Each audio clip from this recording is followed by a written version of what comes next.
I took the job because the season had started late and the work was simple in its necessities: get up, climb, watch, report. I had been a geologist for years, then brief stints with park crews and wildfire suppression, enough that the ways of weather and wire felt like a second language. When Bob handed me the keys and the folded sheet of paper in his small kitchen, I thought I was taking on solitude and height. I did not know I was taking on an inheritance. The road to the tower left to gravel at a narrow switchback where a mossy sign announced the range name and a shrug of old logging history. From there, the trail went steep and narrow, through Douglas fir whose trunks held years of resin and old nail scars. It felt older than any map. The path kept its own calendar in compressed needles and root-ridged steps. I counted my packs on the first climb: 3 rations tins, 2 liters of water, a sleeping roll, a coil of rope, a hand-crank radio, a barometer, a rain poncho, a spare pair of boots. I counted the steps to the first landing, then the next flight: 72 to the trailhead, 63 to the trapdoor.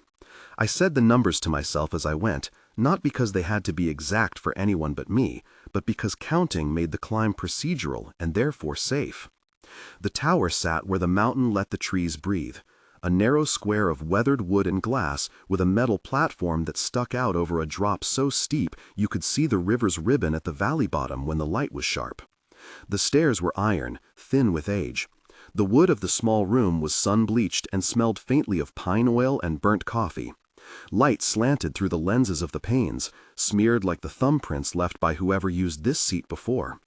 There was a bed that folded into the wall, a narrow desk, a metal cabinet with spare bulbs and a padlock, and a radio the size of a lunchbox.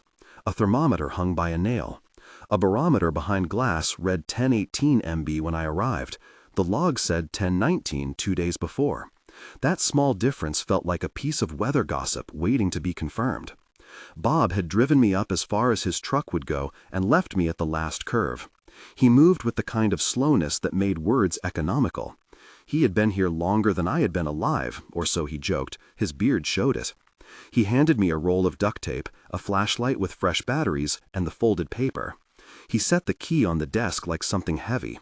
"You'll want to read that first," he said. He avoided saying the word rules until he had shut the truck door and the engine made its nervous cough out of earshot. The forest swallowed the sound, and I watched him for a long beat as he walked back to the cab and drove away in no hurry at all. The paper fit the palm like a thing meant to be kept. It was ordinary, lined, hand-lettered in a steady hand I recognized later in the tilt of an old keeper's serif. It did not have signatures, only short lines that read like instructions without explanation.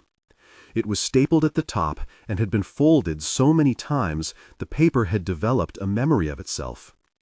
I put it on the desk beside my logbook, an extra, personal notebook I would use for my own notes, separate from the formal tower log, and I opened the official ledger to make my first entry.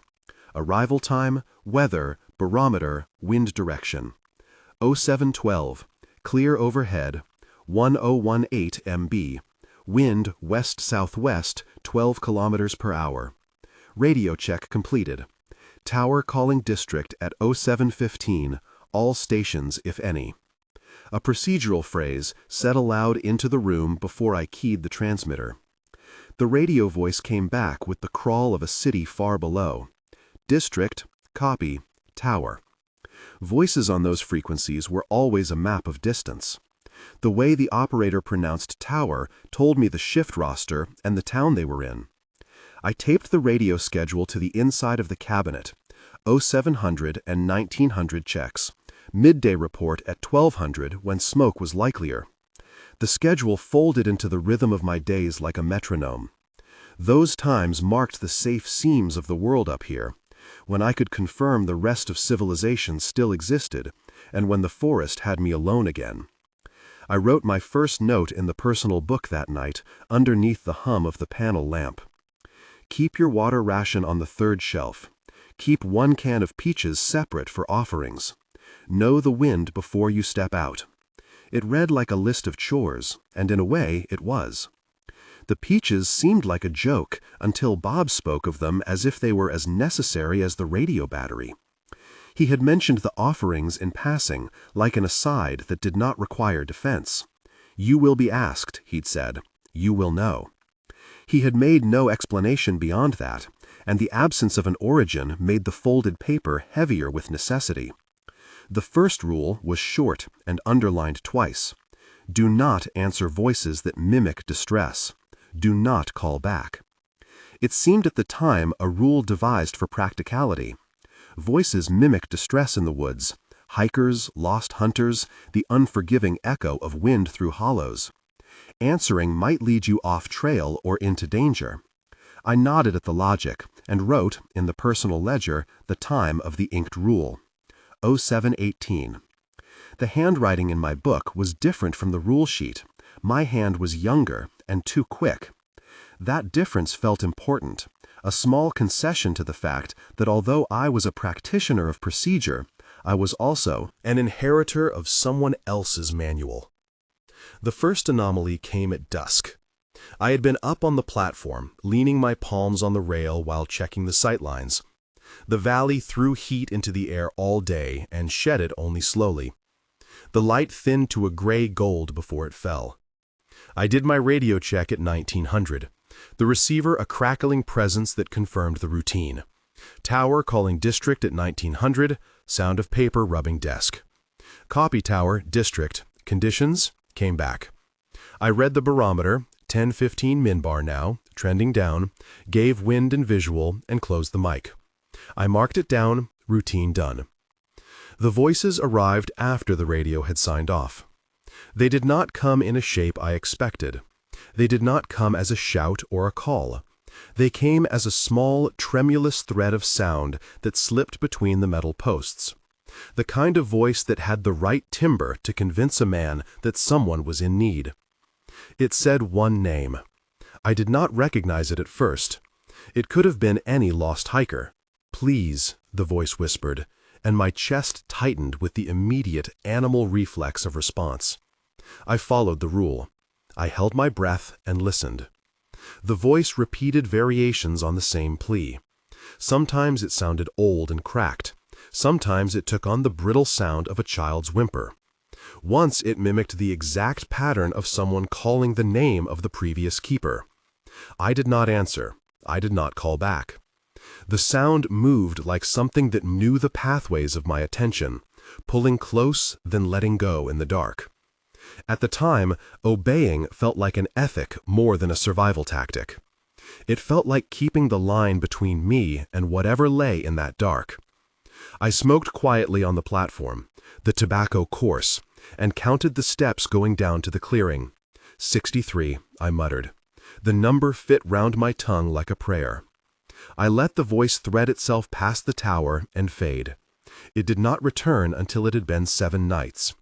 The absence of recurrence left a metallic aftertaste, an observation that could be filed with weather and barometer, and then it became the first proof that the rule had an efficacy of its own. When you did not answer, the voice moved on. The second rule concerned offerings. Bury offerings at the edge of the clearing beneath the west root of the cedar. I had expected bread or salt or something of ritual weight. Instead, my first offering was a can of peaches I had set aside because Bob had told me to. The tin was dented and held the sweet, cloying smell of syrup that tasted like summer preserved in a can. I walked down the steps and past the trapdoor and into the clearing, where sunlight produced a green so sharp it felt obscene. I dug a shallow scar in the soil, with an old trowel hung on a peg by the back door, nestled the can in the earth, and covered it with moss and brown needle. The ground swallowed the offering without ceremony. I stood there and told myself it was an act to keep my hands busy while the forest did whatever it did. It felt like an apology. The black deer was the second confirmation. I saw it a week after arriving, while I was sweeping the platform and listening for the steady shriek of wind in the weather vanes. It stepped into the clearing with a silence that refuted distance. It was not large in the way deer often are. Rather, it was a thing that ate light. The blackness of its coat had a depth like a patch of night without stars. Where it moved, the air seemed to lose a little of its shape. Under moonlight it made no sound. Its hooves met the earth without leaf crunch. I had been told, sparsely, what keepers did when they saw the deer. "Leave food," Bob had said. "Not too close. Watch it. Don't try to coax it. Sitting still is okay. Looking away isn't safe." There had been a line about not letting the deer cross the threshold of the clearing at sunrise. The rules were specific in their cautions and vague in their lore. From the platform I watched, long and steady. My hands were steady too, which might be the most remarkable thing I have to report. I counted the steps to the root where the offering stayed buried, 63, again, and laid out a second tin, this one of beans. The deer did not approach until I had retreated to the tower. It stood at the edge of the tree line and watched. And when it stepped into the small circle of moonlight that lay across the grass, the light on its coat vanished as if someone had swept a cloth over it. The deer ate the beans. It was not a ravenous consumption. It took its time as if sampling all I had left. Where it fed, the air smelled faintly acrid, like the scent of an old fireplace. After it left, the ground where it had stood was cold in a little way, as if a heat had been removed. The offering remained partially eaten. In the morning, the tin was crushed and bent, but the imprint where it had been was clear, a small sunken place in the earth. There were no tracks heading away. There were no hoofprints Xing in the mud. The proof was in absence, and in the way the moss had been pressed down like a hand. The rule had worked. Food left, food taken, nothing else. I recorded it in the formal log and in my personal book. In my personal book I wrote, "The deer did not look at me. I did not look back." Jack arrived 10 days into my watch. He came in a red jacket that felt like a refusal of the place. It was the color of business suits and warning signs. He arrived at the clearing in a truck that hummed too cleanly to belong to the mountain. Whatever dust it gathered looked as if it had been wiped off.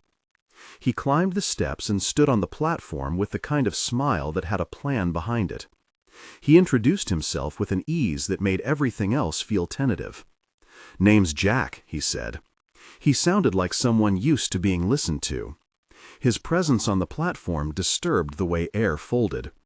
He exuded an orderliness that the place had not invited. There was no dirt on his cuffs.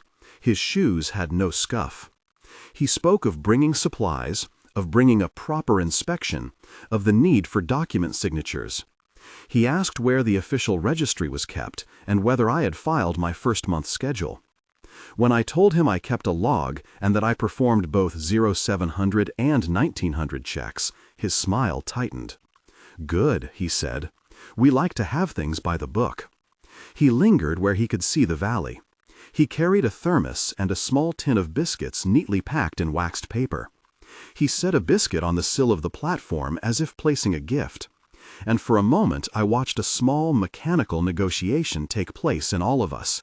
Trees, man, tower. An instinct unfurled in me like muscle memory. This was the sort of offering that the rules said should be buried, not received. I said nothing, and the biscuit sat there between us, a polite provocation. Jack asked a question then about the other keepers. "Bob's a good man," he said. "Funny fellow." He spoke of bureaucracy, inspection schedules, consolidation of lookouts, supposed safety audits. The words had a voice of distant city authority. He was not rude. He did not need to be. The tidy charm of his rhetoric read to me like a way of testing where my allegiances might lie. "Do you know why they keep some of these towers?" he asked, casually, as if setting a hook. "Sometimes it's more about liability than anything else. Ever think about moving on to something with better pay, better shelter?" I could have told him that 50% of our work was patience, that the view up here forced a kind of attention to the way things slept and woke. I could have told him that some of the best data you get in a season is the sort that can't be monetized. The way a certain slope will peel at a particular temperature, the precise rip in wind that means fire won't cross a creek. I didn't. Instead, I said, "My work's here. I'll do it." He looked at me as if he were calculating the worth of a man. "Fair enough," he said, "but you should keep an open mind. People change. Things. Then he left a folded envelope on the desk the next day, one of those glossy municipal pamphlets that smell faintly of printer ink. I pocketed it and slid it under the radio. It felt like contraband. The rules had a line about strangers. Do not let a man in red into the tower at night. If he leaves an offering, bury it beneath the cedar. Do not feed him. Jack returned 3 days later at dusk with a group of men from the valley and the same clean truck. He had a way of moving those around him like the crew of a ship. Routine survey, he told me. He asked if I had any records of the nights where I'd had to evacuate. I pointed to the ledger. He asked casual questions about my supplies. He peered down into the valley and talked about development, about the way that land could be made to pay. The men laughed in a civic way. They were not rude, but there was a certain lightness to their manner that made me uneasy. Later that night, when the tower had settled and the radio crackled to sleep, I heard 3 knocks on the door, wood on wood, spaced like a heartbeat. My door was a trapdoor on the platform that locked heavy and old. I counted the knocks, as if the number mattered, and then I ignored them. There was a rule for that, too. Knock patterns were tests. If the knocking was measured in an odd rhythm that asked for recognition, do not answer. Let the wood cool. A week after that, so that the sequence might register as coincidence or pattern depending on the reader, a girl came to the clearing at rainbreak. She was no bigger than a child of 6 or 7. Her raincoat was the color of summer lemons, so bright it seemed to hold its own light. She stood in the doorway of the trees with wet hair and a small dirty shoe, and she looked at the tower as if she had expected it. She did not call, she only stood.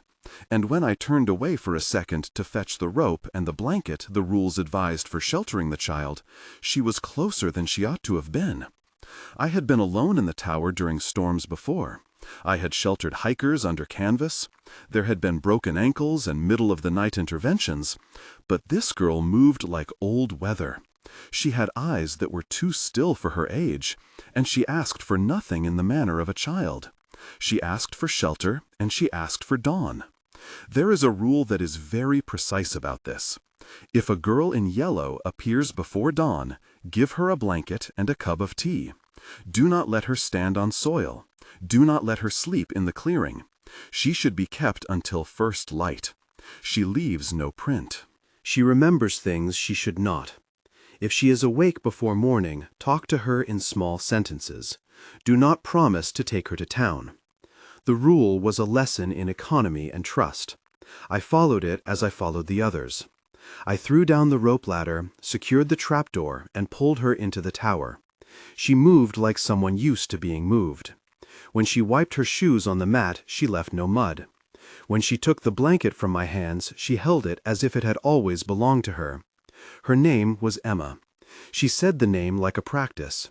Her hands were warm in a way that did not fit a child's age. She smelled of rain and something older, lanolin, an herb that Bob had once called keeper's scent, because he kept a small bar of soap with that smell on the windowsill. "You'll be cold tonight," I said, and I did not ask where she had come from. She made a small noise that could have been a laugh. "I know the rules," she said.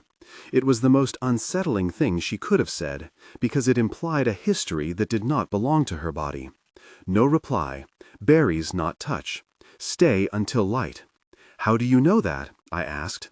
My voice sounded steadier than my stomach felt. She tilted her head. "Emma been here," she said. Her grammar was odd, as if the words were old and borrowed. Keeper told Emma.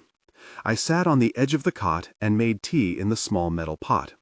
The ritual of boiling water and folding the blanket around her felt like a rehearsal for something I had not yet been told I needed to do. I filled a small cup and handed it over. She sipped as if adults have always made such gestures. She ate a slice of biscuit like one who understood hunger. She did not speak more of where she'd come from. Her eyes, though, made a ledger of their own. They seemed to read the room and then to read the rule sheet on my desk, which was open to the second fold. When dawn came, I woke to discover that she had left without a sound. Her blanket lay where she'd slept, and the cot bore the indentation of a small body, warm in the morning like an afterthought. I walked to the threshold, and the clearing was empty of tracks. The grass was flat where someone had stood. There were no shoe prints. The ground under the cedar where the offerings lay had been smoothed. In the personal ledger I wrote, "Emma, left a note, 3 tiny lines on a scrap of paper that said, 'Thank you. Do not speak to Jack.' It was in a childish hand and not childish at all. By then, routine had braided with myth. I had radioed district twice that day for mundane things, supply requests, weather advisories, and Both times the operator responded with a courtesy that felt like distance. The line was practical. The rules were private.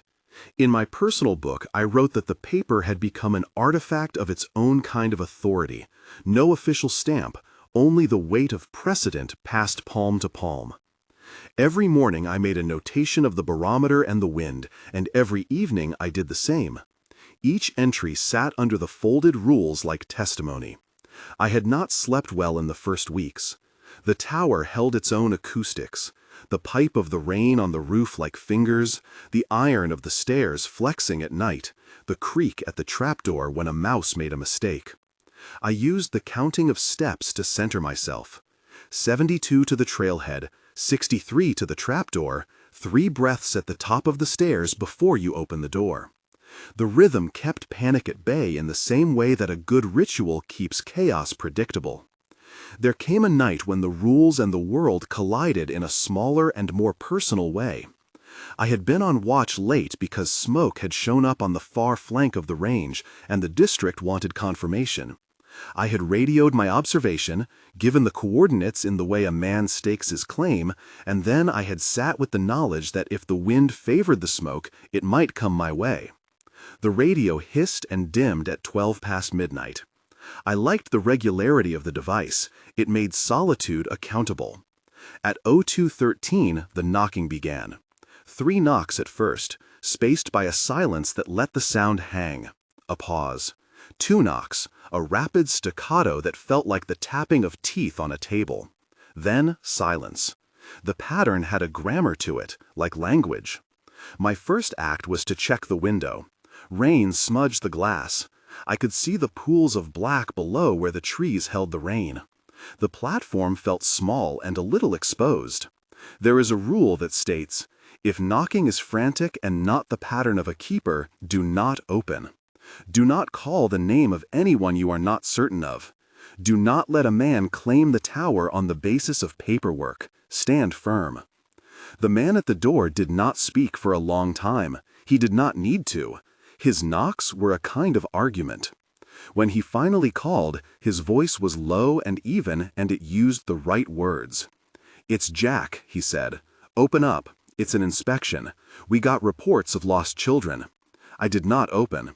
I told him I was up to date on my logs. I told him the coordinates of the smoke. I told him the barometer. I said enough to keep the procedure of conversation alive, to place the tower in a bureaucratic world where forms and inspections mattered. He pushed against those words as if they were the coaxing of a child. "You can't keep things to yourself forever," he said. "You can't let rules be a fence when there's a person who needs help."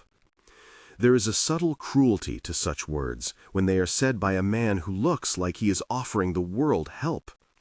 The rule sheet had taught me that people like Jack used authority as a weapon. He would polish his righteousness until it gleamed and then use it to pry. I did not open. I waited. The knocking became more forceful. The tower shifted under pressure the way a vessel does near a storm. At one point, a voice tried to mimic Emma's. It sang the single line of the scrap she'd left. My hands tightened into the rail as if I could hold the sound in place by gripping it. I told the voice nothing. The knocking continued until it exhausted itself and then receded into the wet dark. I wrote the time in the log, 02:48. I recorded my heart rate in my personal book and circled it, a thing halfway between scientific observation and confession. The next morning there was an empty biscuit tin on the sill. It had been unwrapped. The tin had a clean bite mark like a pair of teeth had not been careful. There was a little smear of syrup on the lip of the can. I buried it beneath the cedar in the exact place the rule said to bury offerings. It felt like a choice between deference and negotiation. The rules asked me to act, and to act in a way that kept something else satisfied. I began to sleep a little better after that, not because the night had become safer, but because the rules seemed to have the capacity to steer events away from the worst edges. That was a kind of comfort different from the assurance of human law.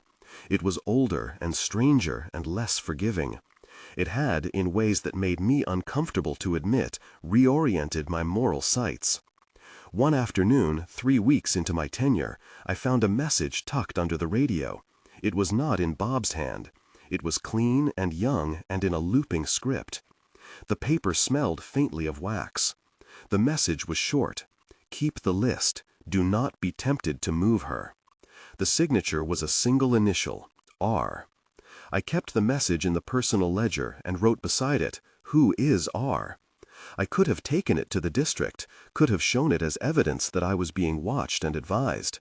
The folded sheet of paper on my desk had no return address. The rules were not official. They were not registered in any municipal library or county record. They were the small, private law of the watchers, the keepers. They were not enforceable by any court. They were enforceable by a deeper economy, compliance. I started to imagine that a line ran across the mountains like a seam, and that keepers were the seamstresses of that line. We mended where creatures pressed, and we closed the edges where something might slip through.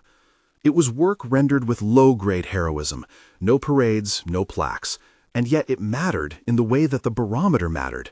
It was an input into a system I could not fully see, but could learn to respect. Winter edged our summer that year like a rumor.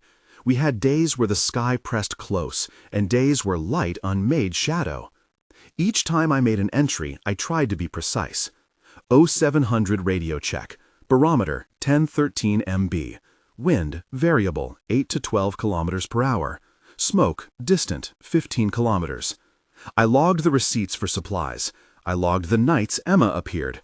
I logged the nights the voice called, and I did not answer. The rules were cloth. They showed wear and repair in the margin notes.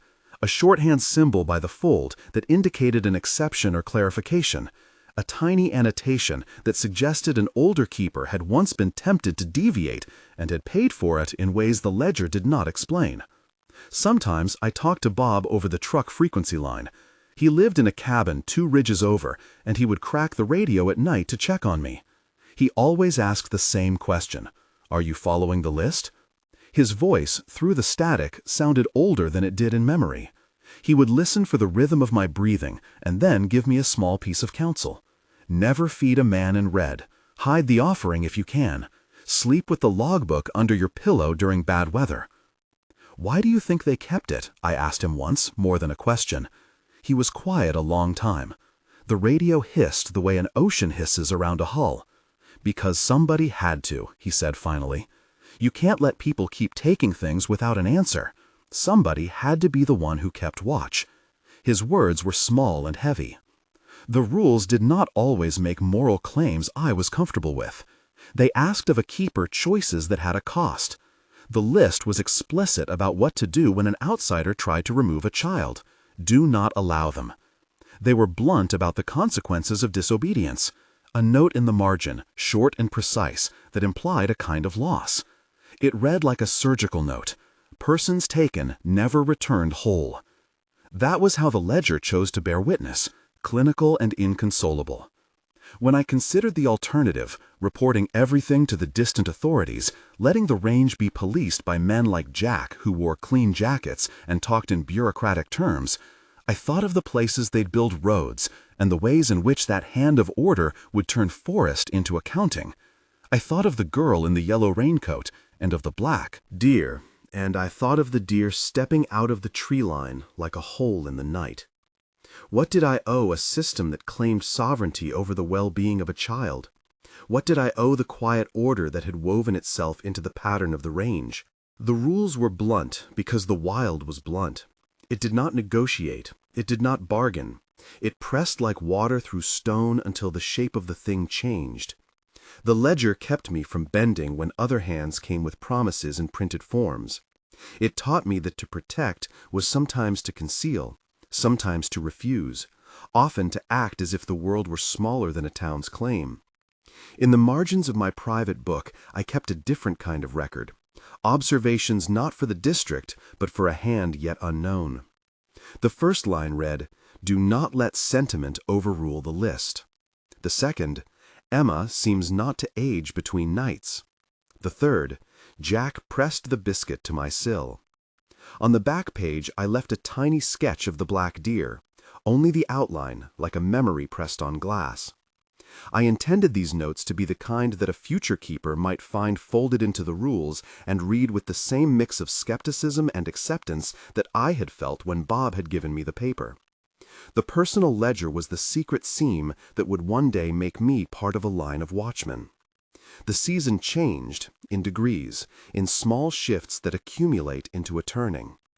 I learned to trust the rule that said, "Do not answer voices," that said, "Bury offerings," that said, "Give shelter until dawn and never let a man in red in at night."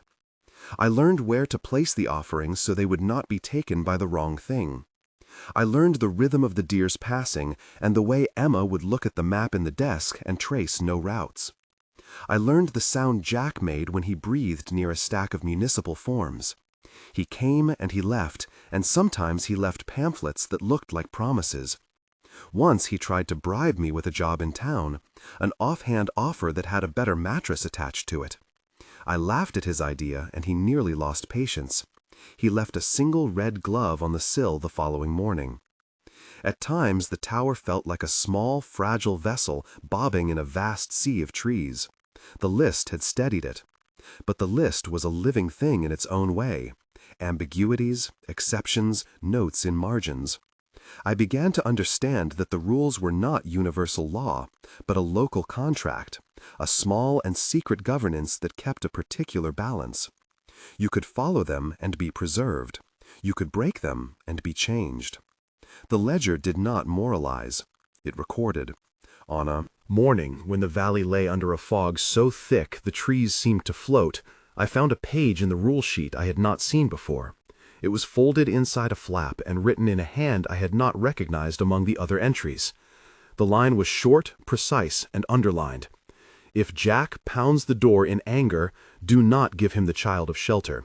If you cannot hold the line, give her something that will remind her of the tower, an object you will not carry away." I held the paper in both hands and felt the tremor of weight. The rule read like a care plan and a threat. It implied that Jack would not be satisfied with polite refusals and that he would try other avenues. It implied that the keeper's duty might become a direct confrontation, that the boundary I kept might be something someone else wanted to erase. I closed the log and slid the paper into my pocket. The mountain smelled of wet resin. The tower hummed with a small domestic life of mechanical things. I poured coffee and listened to the radio for a time, the way you listen to the heartbeat of a sleeping body. In my private book, I drew a short line and wrote, "The rules keep us alive." Was I to be content with that? Or was my life now in the service of something that required small, secret sacrifices? I did not yet have an answer, but I had learned to sleep with one hand on the log and the other on the radio. I had learned to leave peaches in the earth. I had learned to keep my voice short and my gaze lower.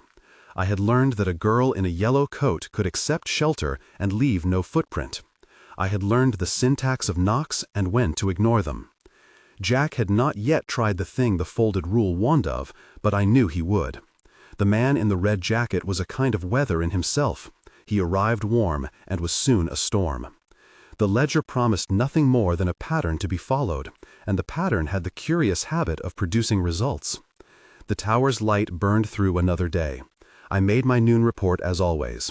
12 o'clock, tower to district, smoke contained to South Ridge, visibility 10 to 12 kilometers, barometer 1009 millibar and falling. I closed the mic and scribbled the numbers into the official log. Then I took a minute, as the light leaned into afternoon, to write a small note in my personal ledger and tuck the folded rule under the radio where my palms could find it in the dark. I wrote, If this is what keeping is, then I choose it." The sentence was a quiet surrender and also a fitting acceptance of duty. The rules had not asked me for a grand sacrifice, only for a stubborn fidelity. At dusk, The silhouettes of trees etched themselves against a sky that had been washed out by the day. I climbed the stairs for another sweep of the valley and counted the steps to keep myself honest. 63 to the trap door. The number fit like a refrain. I did not yet know how the ledger's authority would be tested. I did not yet know how Jack's desire would be made concrete. But I had learned that keeping was less a matter of confrontation than custodianship, an ardent act of preservation performed by simple adherence. I had set the offerings and watched them be taken. I had refused the voice that would have swayed me. I had sheltered the child and let her leave. The rules were keeping me, in small ways, and some I had not expected. They were also making me a keeper. I sat on the platform and felt the mountain breathe around me, and for the first time since Bob had driven away, an acceptance settled like dust on the ledge. Perhaps that acceptance was the essential work of the tower, to change the keeper into something the range could rely upon. There would be more tests. The ledger promised as much. The rhythm of the radio would continue to mark my days. Jack would return. The deer would come whenever it pleased.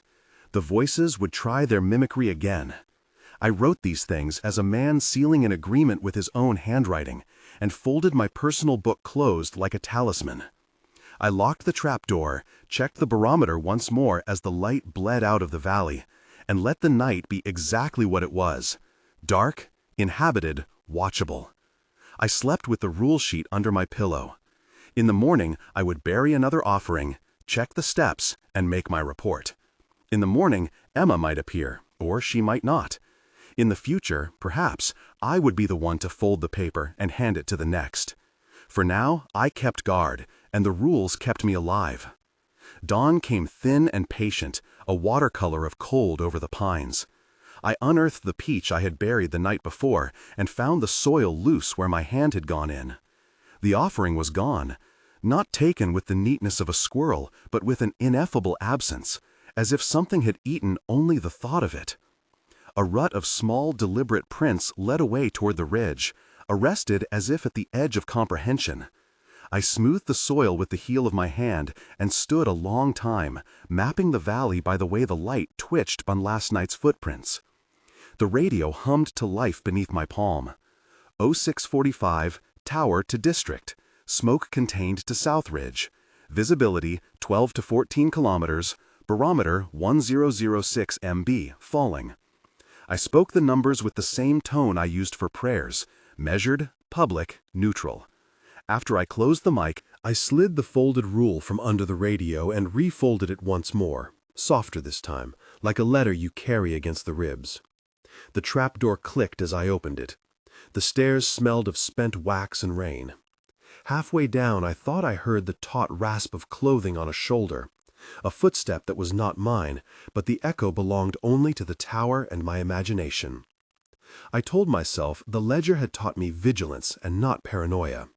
Sometimes the difference between them was only a matter of how quickly the heart could be calmed by routine. At the base of the stairs stood a man in a red jacket, boots laced with the sort of mud that spoke of travel and intention. He had arrived there before I could draw breath. He had arrived, in a way, the moment the light tilted the valley into morning. Jack's face was a small map of lines, more smile than grin this time, less storm in the eyes than a calculation. He carried no pack. His hands were empty, except for one small, bright thing wrapped in the cloth of a handkerchief. "You keep good hours," he said. His voice dropped into the place between joke and accusation. It fit the stairwell like a rope. "You keep showing up," I answered, and let the trap door thud closed behind me. He unfolded the handkerchief and showed me a piece of the night, a smear of peach skin, dried and curled. "Found this at the ridge," he said. "Didn't think you'd mind." There are times when ordinary surprise is a test in itself. I kept my hands where they could be seen and watched him. He stood too close for a simple exchange of news. He stood where a man might step if he intended to cross the line. "You shouldn't come down," I told him. "There are rules." He tilted his head, a small concession. "There are rules everywhere. I was thinking of trading a warmth for a rule. You like warmth, don't you?" The ledger's folded edge lay warm in my inner coat pocket. The words I had written, "If this is what keeping is, then I choose it," looped like a necklace around my throat. Choosing had a taste both bitter and sweet. "What do you want, Jack?" I asked. He laughed softly, the sound like wind through dead grass. "I want what everybody wants. Company. A light that's on. To be allowed across a threshold without a ledger naming me as a storm." "You know what happens when the ledger is ignored," I said. "You know what the rule says about voices and offerings."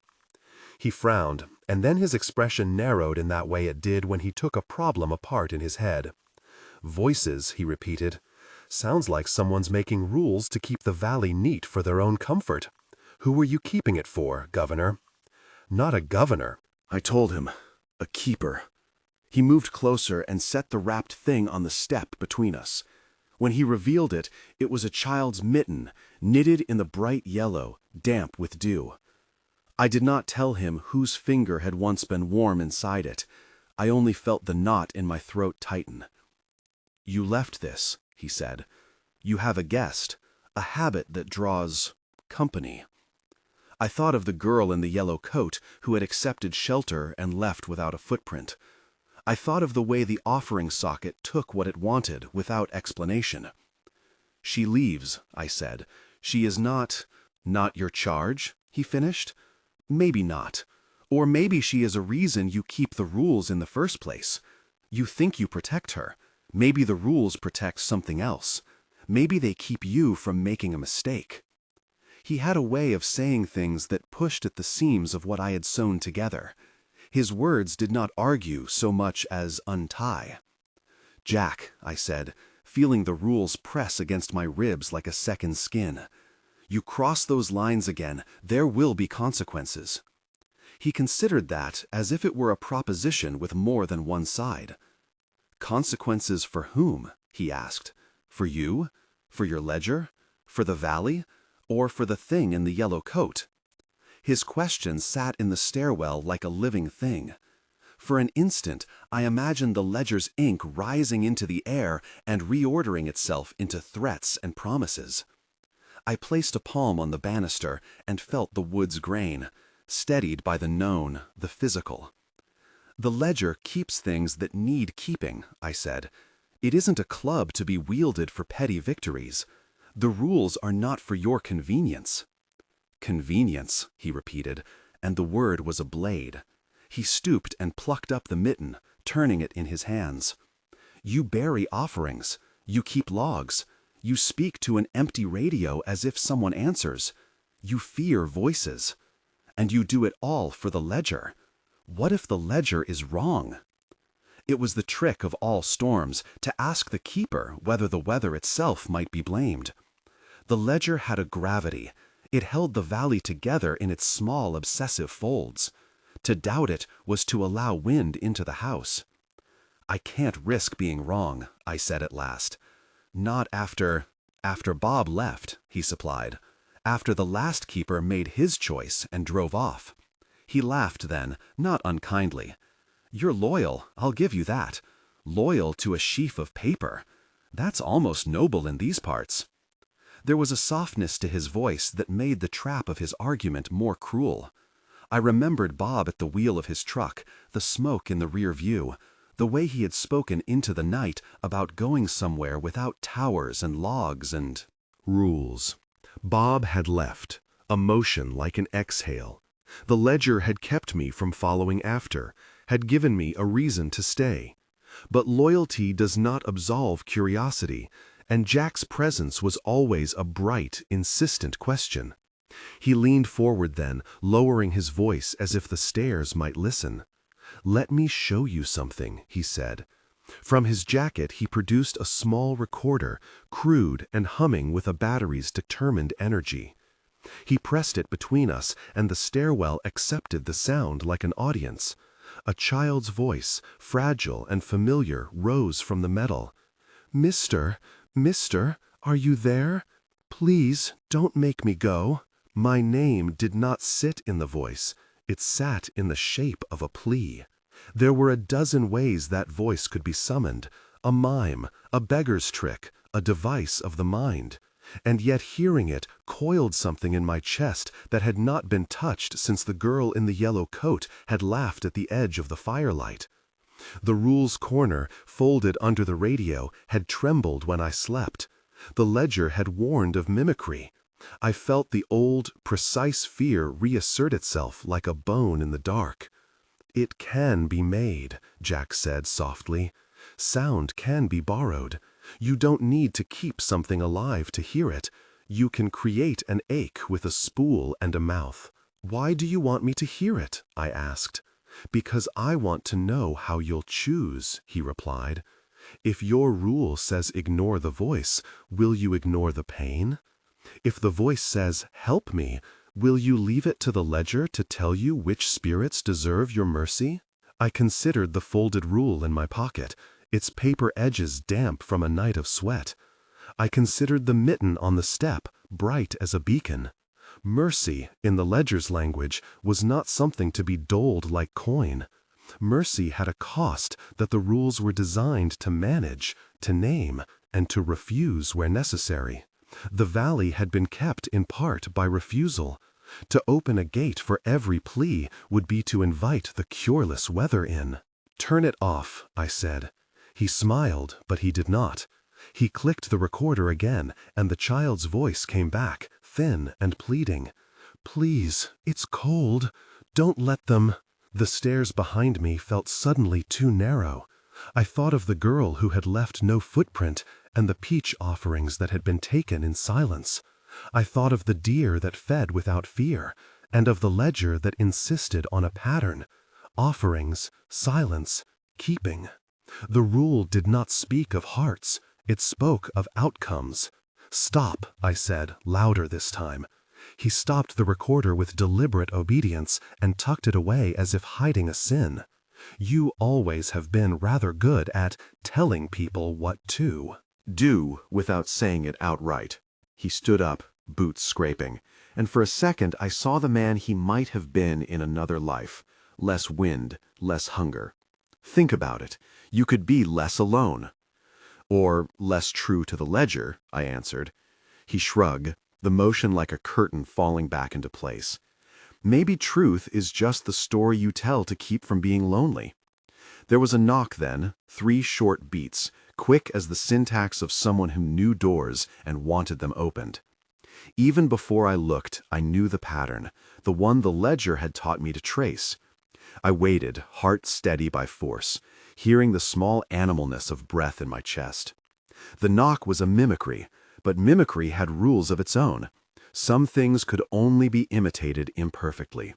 The ledger had, if nothing else, taught me to listen for the false note. "Who is it?" I called. A voice answered, high and precise, edged with the tremor that accompanies real fear. "Please, it's me. Please, it's cold. Let me in." It sounded like the child's voice from the recorder, but full, invested with the small, essential panic of a body that was real. It stepped from the world of sound into the world of weather. My hands remembered the rule's insistence. Do not open for mimicry. Leave the offerings, keep the pattern. I thought of Jack's argument and the curious cruelty of rules that ask you to refuse a child's face. I thought of the ledger's language again, the way it made the world manageable through refusal. I could have swung the trapdoor, called out for the person to be identified, invited hospitality at the cost of the ledger's command. I could have let my mercy override the small tyranny of ink on paper. The itch of that option slid across my skin like a sinister hand. "Who's there?" I asked, my voice even. "Please," the voice said. "Please, I got lost. I can't get home. I'm cold." It would have been easy then. A door opened, warmth taken in, a footstep on the inside threshold. But the ledger had also taught me the ledger's lessons were not bureaucratic, but biological. A pattern that kept whole things alive by asking small, terrible refusals. To open for every voice was to dissolve the order that had kept the valley from other things, the things that come when thresholds remain porous. "Stay where you are," I said. "If you are a child, call out for your father. If you are alone, go to the road and wait for daylight." There was a shift in the sound, a quick and practiced smallness. "I'm alone," came the answer. "Please." I felt my resolve like a hinge. It might have been compassion or cowardice that made my palm reach for the rule in my pocket. I pulled it out and smoothed the paper between my fingers until the fold became a plane. I read, as if aloud to myself, "Offerings buried at night. Do not open for a child alone. Ignore entreaties made by voice without sight. Preserve the pattern." The words were not a comfort. They were a set of steps in a dance. I followed them because they were steps, and weightless decisions are rarely possible in weather. "Listen," I said. "If you are lost, the road is a quarter-mile to the east. Wait by the rock with the cairn. Someone will find you by morning." There was a silence that felt like a measuring stick. Then the voice said, small, almost as if it might disappear, "Please." A breeze moved through the stairwell like the exhalation of something held. Jack's shoulder brushed my arm, as if to remind me that he existed. He was a weather I felt on my skin. "Do you think she'll go?" he asked quietly. "I don't know," I answered. "Then it's a test," he said, "not of the rules, of you." He stepped away and left the stairwell, and the trapdoor creaked open behind him as he left. The valley took him as if it accepted his argument and stored it away for later use. I closed the trapdoor and let the rule slip back under the radio where my palm could find it in the dark. I wrote nothing in my personal ledger that morning. Instead, I stared at the empty mitten on the step and tried to imagine the smallness that had fit into it. All day, the radio marked the hours. The barometer kept falling, a slow brass hand recording weather that meant things would shift. I took my reports and catalogued smoke and wind and the passing of clouds. The ledger hummed in my pocket like an insect. The mitten disappeared sometime after noon. There was no sign of how, just an absence that returned the valley to its previous shape. A fox passed the tower and stared at me as if measuring my face for truth. The offerings I buried at dawn remained undisturbed. The girl did not return. At dusk, I climbed the stairs and counted them as I had the night before. 63 to the trapdoor. The count had become a litany, a way to keep the shape of myself when choices grew teeth. Above the valley, the sky was a bruise. The wind picked up, first a comment and then a voice. Someone called then, from the ridge, a voice that tried to make itself the voice of a child and the voice of a plea and something colder beneath. "Keeper," it said. The word slid over the pine tops like a stone. "You can keep your rules, or you can keep a girl. What will you choose?" I had 1,000 answers. The ledger had fewer. I thought of Bob, of Jack, of the girl who left no footprint, and of the small, perfect ritual of leaving Peaches for whatever took. I thought of the rule folded under the radio, and the way the valley had patiently taught me that preserving a place sometimes calls for the suspension of simple mercy. The night came, and I slept with the rule under my pillow. The radio breathed beside me. The mountains slept like a beast with one ear open. I dreamed of stairs without ends and of voices that took the shape of someone's face. When I woke the next morning, the ledger lay where I had left it, the edges softened by the oil of my palm. Outside, the valley had shifted in a way that felt like consent. The deer grazed without haste. The tracks heading east were fresh and led to the cairn on the road where, by the time the sun climbed, there was nothing but a footprint and the faint impression of a child's weight left on the moss. The rules kept me alive. They did not keep everything else. I squared my shoulders and resumed my counting. I had chosen, for now, the ledger's fidelity over the uncertain warmth of other people. Whether that would be enough, or whether Jack's weather would one day wash the ledger away and leave me standing in a new world, I could not tell. The valley kept its secrets as one keeps breaths, folded close, neither complete confession nor total silence. I made my noon report and closed the mic with a hand that shook only slightly. The ledger's pattern held for another day. The deer would come when it pleased. Jack would be wind, arriving warm and leaving storm. The girl in the yellow coat might reappear like a single stitch in an otherwise sober tapestry. I sat on the platform as the light leaned into afternoon and wrote nothing new in my personal book. I folded the rule once more and pressed it flat. There was a taste of iron in the air, the preface to weather shifting. Keepers are not heroic, they are obstinate. We hold the line because we have been taught that the line means something. Sometimes that something is the difference between order and ruin. Sometimes it is the difference between one lonely life and another. I had chosen. The valley acknowledged the choice by going on being the valley. The tests, I knew, would not end. They tend to arrive like seasons, inevitable and indifferent. For now, my hand rested on the ledger and my ear on the radio. I set an offering into the earth with fingers that still held the impression of the mitten's bright yellow. The tower hummed with the small domestic life of mechanical things. I watched the sky like a person waiting for news. Night came. The stars pricked holes in the dark, and beneath them the valley held its breath.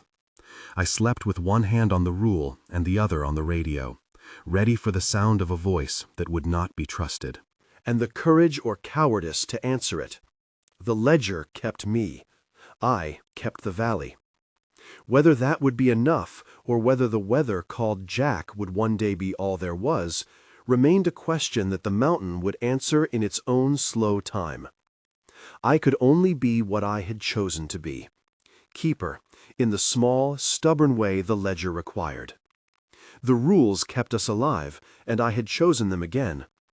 I folded the personal book closed and, for the first time in many nights, let myself imagine handing the ledger forward, a compact burden for the next man who would take those stairs and count the 63 steps to the trapdoor. The thought comforted and frightened me in equal measure. The radio crackled. I listened. The valley answered. The deer grazed. The mountain breathed. The rules remained, folded under the light, patient as a promise.